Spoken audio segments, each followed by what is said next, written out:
Chapter 1. Lightning over the Mountains. On a stormy July night in 1856, as lightning split the sky above the Serbian village of Smiljan, a baby boy entered the world. The midwife, frightened by the violent electrical storm, declared it a bad omen. "This child will be a child of darkness," she whispered. But Tesla's mother, Juka, a woman of fierce intelligence and unwavering faith, smiled through her exhaustion and replied, "No, he will be a child of light." She had no idea how prophetic those words would become. Nikola Tesla was born into a world of contrasts. His father, Milutin Tesla, was an Orthodox priest and writer who demanded his son follow in his footsteps. His mother, though uneducated in the formal sense, was an inventor in her own right, creating tools and household devices with her bare hands. Young Nikola would watch her work late into the night, her fingers dancing over mechanisms, and something awakened in him. A hunger, a calling. The boy was different from the start. He saw things others couldn't. When he closed his eyes, he didn't see darkness. He saw detailed three-dimensional images so real he could walk around them, touch them, improve them. This wasn't imagination. This was vision, but it came at a cost. Nikola suffered from intense sensitivities. The sound of a fly landing on a table felt like thunder in his skull. The sight of pearls made him physically ill. He experienced the world with an intensity that would have broken a lesser person. At age 5, Nikola built his first invention, a small water wheel powered by June bugs. He watched it spin, mesmerized, and felt the first spark of what would become his life's obsession, harnessing the forces of nature. But tragedy marked his childhood. His beloved older brother, Dane, died in a riding accident when Nikola was just 7 years old. The loss devastated the family, and young Nikola lived in the shadow of a ghost, always comparing himself to the brother everyone said was more brilliant, more talented, more destined for greatness. It would take Nikola a lifetime to step out of that shadow and realize he was never meant to walk in anyone's footsteps. He was meant to forge his own path through uncharted territory. Chapter 2. The Education of a Dreamer. Tesla's father wanted him to join the priesthood, but Nikola's heart belonged to science, to engineering, to the mysteries of the universe written in the language of mathematics. When cholera struck him at 17, leaving him bedridden and near death, Nikola extracted a promise from his father. If he survived, he could study engineering. Miraculously, he recovered. His father kept his word. In 1875, Nikola enrolled at the Austrian Polytechnic in Graz.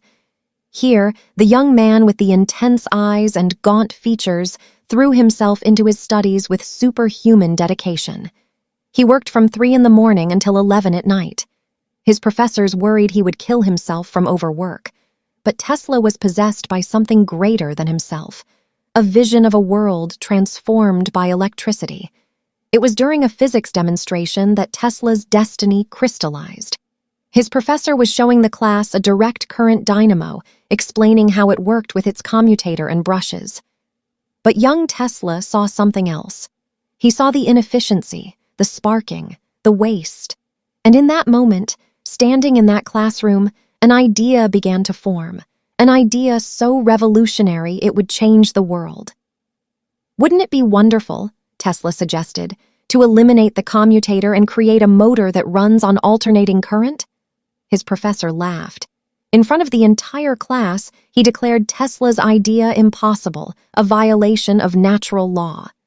"Mr. Tesla," he said with condescension dripping from every word, "this would be like building a perpetual motion machine. You may be brilliant, but even you cannot change the fundamental laws of nature." The humiliation cut deep. But instead of crushing Tesla's spirit, it ignited something fierce within him. He would prove them all wrong. He would do the impossible. For the next 6 years, the problem consumed him. He thought about it while walking, while eating, while trying to sleep. He filled notebook after notebook with calculations, diagrams, theories. But the solution remained elusive, dancing just beyond his reach, mocking him with its invisibility. Chapter 3. The Vision in the Park. By 1882, Tesla was living in Budapest, working for the telegraph company and recovering from a nervous breakdown brought on by his obsessive work habits and the death of his father. He was thin, exhausted, a man on the edge, but his friend, Untold, refused to let him give up on life. One February afternoon, Szigeti insisted Tesla join him for a walk in the city park.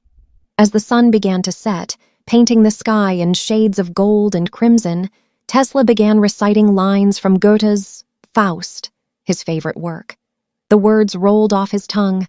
The glow retreats, done is the day of toil, it yonder hastes, new fields of life exploring. And then it happened. In the middle of the park, Nikola Tesla stopped walking. His eyes went wide. His body went rigid. Szigeti, alarmed, reached for his friend, but Tesla held up a hand. In his mind's eye, he was no longer in Budapest. He was somewhere else entirely. He saw it, perfect, complete, rotating before him in 3 dimensions as clearly as if it were made of solid brass and steel. The alternating current induction motor, every detail, every component, the rotating magnetic field, the stationary stator, the spinning rotor. No brushes, no commutator, no sparking. Just elegant, efficient, beautiful rotation powered by alternating currents 90 degrees out of phase. Tesla grabbed a stick and began drawing in the dirt, his hands trembling with excitement. "Watch me," he told Szigeti. "Watch me reverse it." And there, in a Budapest park, Nikola Tesla sketched out the design that would power the modern world. The vision was so complete that he didn't need to build a prototype. He could test it, improve it, perfect it entirely in his mind. He could change the dimensions, swap materials, adjust the windings, all in his imagination, with results as reliable as any physical experiment. The solution that had eluded him for 6 years had arrived in a single crystalline moment of insight. Tesla had his answer. Now he needed the world to listen. Chapter 4. The Journey to the Land of Dreams. But Europe wasn't ready for Tesla's ideas. He tried to interest investors in Paris. He worked for the Continental Edison Company, designing electrical systems, but his revolutionary alternating current motor remained just drawings in his notebook. He needed to go where innovation was celebrated, where dreamers could become titans. He needed to go to America. In 1884, with 4 cents in his pocket, a book of poems, some drawings, and a letter of recommendation to Thomas Edison, Tesla boarded a ship for New York. During the voyage, the ship's crew discovered the boilers were failing. They turned to the strange, tall Serbian who claimed to be an electrical engineer. Tesla repaired the damage, saving the ship. It was an omen. When Tesla arrived in America, he was robbed on the dock. His luggage was stolen. Everything he owned except the clothes on his back and the drawings in his coat, gone. Most men would have despaired. Tesla got to work. He found Edison's office that very day. The letter of introduction, written by Edison's Paris representative Charles Batchelor, was direct. "I know 2 great men. You are one of them. The other is this young man." Edison, the wizard of Menlo Park, the king of direct current, hired Tesla on the spot. For nearly a year, Tesla worked for Edison, redesigning his generators, improving his systems, working impossible hours. Edison promised him $50,000 if he could improve the direct current generators. Tesla did it. The generators ran better than ever. But when Tesla asked for his payment, Edison laughed. "Tesla," he said, "you don't understand our American humor." It was betrayal, pure and simple. Tesla resigned immediately. The man who would power the world found himself digging ditches for $2 a day to survive. Imagine one of the greatest minds in human history, holding a shovel, digging holes in the frozen ground, while lesser men mocked him for his failure. But even in the ditch, Tesla never stopped thinking. Every strike of the shovel was a drumbeat of determination. This was not the end. This was the refining fire. Chapter 5. The War of Currents. In 1887, Tesla's fortunes changed. He caught the attention of George Westinghouse, an industrialist who recognized genius when he saw it. Westinghouse licensed Tesla's alternating current patents for $60,000 cash and royalties per horsepower. Suddenly, Tesla had his laboratory, his resources, his chance to prove alternating current was the future. But Edison wasn't about to surrender. He had built his empire on direct current, and he would defend it by any means necessary. What followed was one of the most brutal battles in industrial history, the War of Currents. Edison launched a propaganda campaign to convince the public that alternating current was deadly. He hired men to go from town to town, electrocuting animals with AC power to demonstrate its dangers. Dogs, horses, even an elephant named Topsy, all killed in public demonstrations designed to terrify people away from Tesla's technology. Edison even pushed for the electric chair to use alternating current, hoping to associate it with death in the public's mind. The attacks cut Tesla deeply. This wasn't just business. This was his dream being dragged through the mud by a man who should have known better. But Tesla didn't fight back with propaganda. He fought back with demonstration. At the 1893 World's Columbian Exposition in Chicago, Tesla and Westinghouse won the contract to light the fair using alternating current. Nearly 100,000 light bulbs illuminated the night, powered by Tesla's polyphase AC system. Millions of visitors witnessed the magic. Safe, efficient, beautiful electric light dancing in the darkness. Direct current couldn't have done it. The distance was too great, but alternating current conquered the darkness with ease. Tesla himself became the star attraction. In demonstrations that seemed like sorcery, he passed hundreds of thousands of volts of high-frequency alternating current through his own body, his skin glowing with ethereal light, completely unharmed. He held wireless gas discharge lamps that lit up in his hands without any connection. He made lightning dance between his fingers. The crowds were mesmerized. This wasn't just a scientist. This was a wizard, a prophet of a new age. Chapter 6. Niagara Falls, the dream realized. The ultimate test came at Niagara Falls. The Niagara Falls Power Company wanted to harness the tremendous power of the falls to generate electricity and transmit it to Buffalo, over 20 miles away. Every major company submitted proposals. Edison proposed direct current, which everyone knew couldn't travel such distances without massive power loss. Tesla proposed alternating current, and he won. On November 16, 1896, Tesla's polyphase alternating current generators began turning at Niagara Falls. For the first time in history, electricity generated by nature's power flowed to a city miles away, lighting homes and powering industry. It worked perfectly. Standing at Niagara Falls, watching his dream flow like the water itself, Tesla felt something he'd rarely allowed himself to feel: vindication. The boy who'd been called a dreamer, the student whose professor said he was chasing impossibilities, the immigrant who'd dug ditches, he had done it.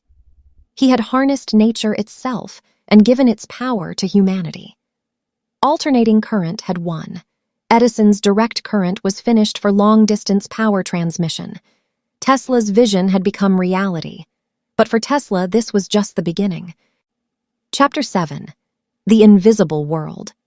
While other inventors were satisfied with what could be seen and touched, Tesla's mind reached further, into the invisible realm of radio waves, wireless power, and electromagnetic fields.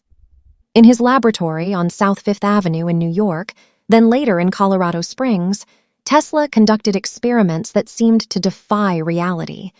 He invented the Tesla coil, capable of generating millions of volts of electricity and creating lightning bolts that danced across the room.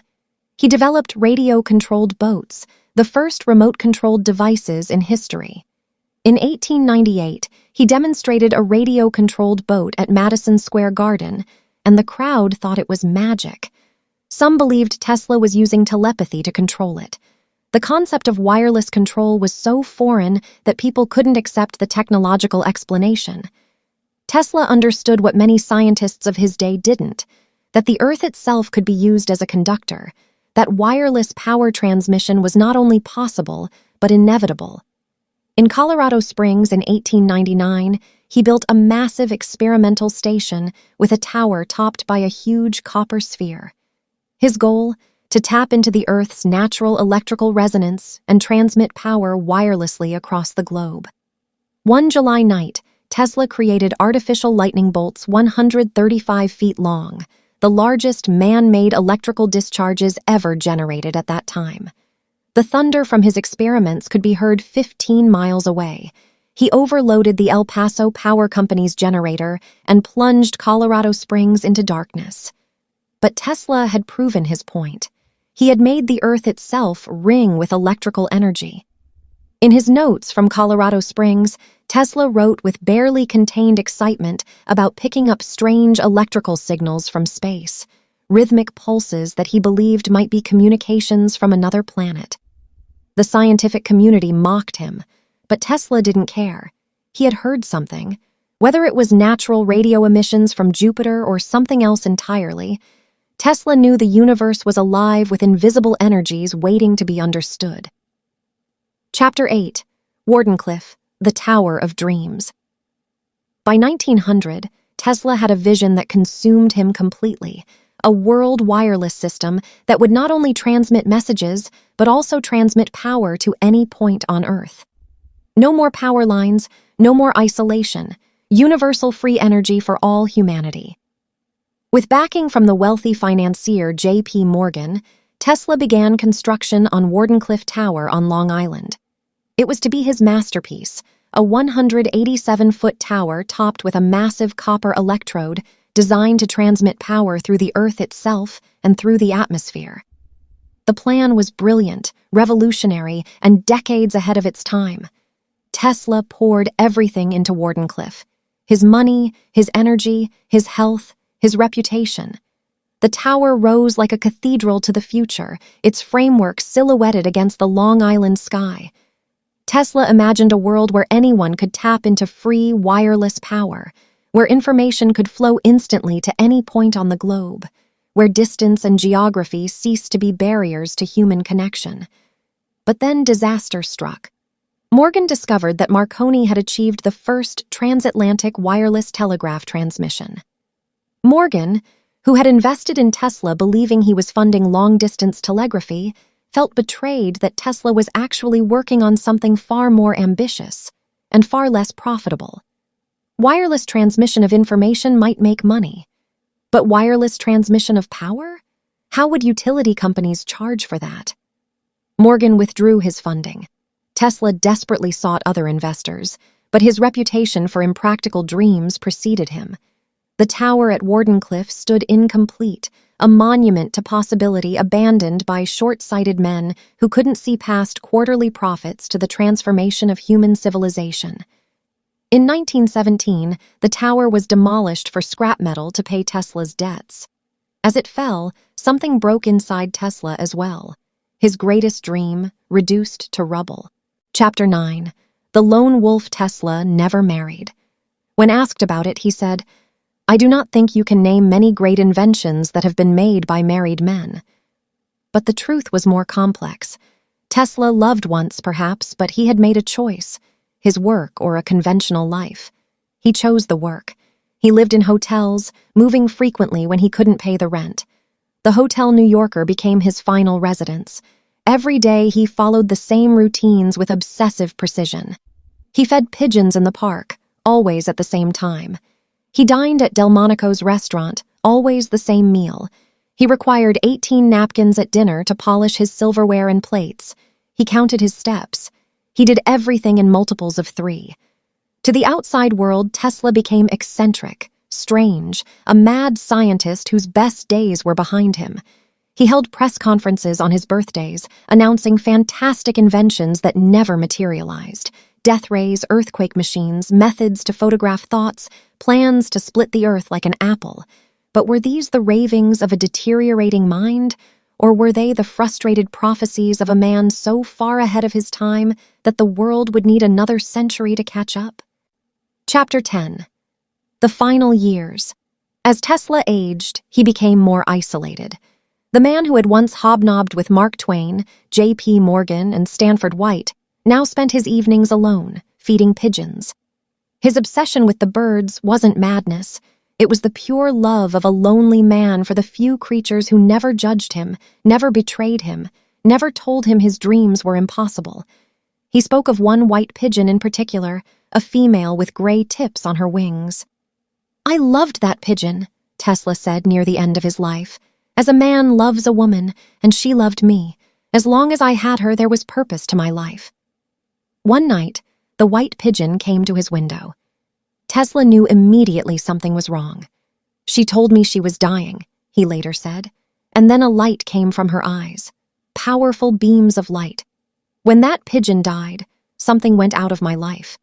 Up to that time, I knew with a certainty that I would complete my work, no matter how ambitious my program. But when that something went out of my life, I knew my life's work was finished." On January 7th, 1943, at the age of 86, Nikola Tesla died alone in room 3327 of the Hotel New Yorker. The maid found him. The man who had lit the world died in the dark, with debts of thousands of dollars and a hotel room full of pigeons he'd been feeding. He died with over 300 patents to his name. He died having given humanity alternating current power, radio, remote control, fluorescent lights, wireless communications, and the foundations for technologies that wouldn't be realized for another century. He died having changed the world more than most men who were celebrated as heroes. But he died alone, largely forgotten, considered a failure by those who measured success in dollars and buildings rather than in the invisible currents that power civilization. Epilogue: the legacy of lightning. Today, you cannot flip a light switch, charge your phone, or turn on your computer without using Tesla's inventions. The entire infrastructure of the modern world runs on his alternating current system. Every electric motor is based on his principles. Wireless communication, the technology behind your cell phone, your Wi-Fi, your GPS, all of it traces back to Tesla's experiments. The unit of magnetic field strength bears his name, the Tesla. Electric cars bear his name. He is finally recognized as one of the greatest inventors in human history. But Tesla's true legacy isn't in the patents or the technology.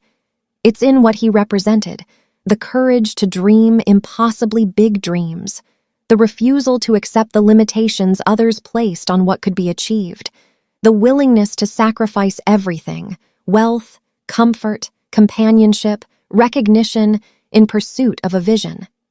Tesla died poor, but he was never a failure. He chose to give his gifts freely to the world rather than hoarding them for profit. When Westinghouse was facing bankruptcy and asked Tesla to release him from their royalty contract, a contract worth millions, Tesla tore it up without hesitation. "The benefits that will come to civilization from my polyphase system mean more to me than the money involved," he said. Imagine what the world would look like if Tesla had received the support, the funding, the recognition he deserved during his lifetime. Imagine if Wardenclyffe had been completed. Imagine if his vision of wireless power transmission had been realized a century ago. But perhaps Tesla came when he was supposed to come. Perhaps he was meant to be the prophet who glimpsed the promised land but couldn't enter it himself. Perhaps his struggles, his poverty, his loneliness were all necessary parts of the story, because they prove something essential about the human spirit. They prove that one person, armed with nothing but vision and determination, can change the entire world. They prove that the impossible is just the possible that hasn't been done yet. They prove that the child born during a lightning storm did indeed become a child of light, a light that still illuminates our world more than 80 years after his death. Final thoughts, a message for dreamers. If you're watching this and you have a dream that people tell you is impossible, remember Nikola Tesla. Remember the boy who saw things no one else could see. Remember the student whose professor laughed at his idea. Remember the immigrant who dug ditches. Remember the inventor who chose to give the world the gift of light even though it meant he would die alone in the dark. Remember that every great achievement in human history began as an impossible dream in someone's mind.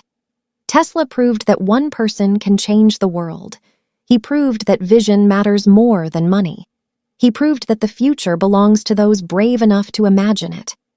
You have electricity in your home because a Serbian immigrant refused to give up on an impossible idea. You have wireless communication because a lonely genius fed pigeons and dreamed of a connected world. You have the modern age because Nikola Tesla dared to see what others couldn't see. What do you see that others can't? What impossible dream is waiting in your mind, ready to change the world? Tesla once said, "The present is theirs. The future, for which I really worked, is mine." He was right. The future was his, and now it's ours. What will we do with it? The child of light still shines, the lightning still strikes, the dream still lives. And somewhere in the invisible currents that connect us all, Tesla's vision continues to power the world forward into the future he imagined but never saw. A future we build every day with the tools he gave us. This is the story of Nikola Tesla, the man who caught lightning, the man who lit the world, the man who proved that one dreamer can change everything. Remember his name, honor his vision, and when someone tells you your dream is impossible, think of the boy born in a lightning storm who became the man who electrified the world. The impossible is just an invitation to greatness. Answer it. Let the future tell the truth, and evaluate each one according to his work and accomplishments. The present is theirs. The future, for which I really worked, is mine. Nikola Tesla.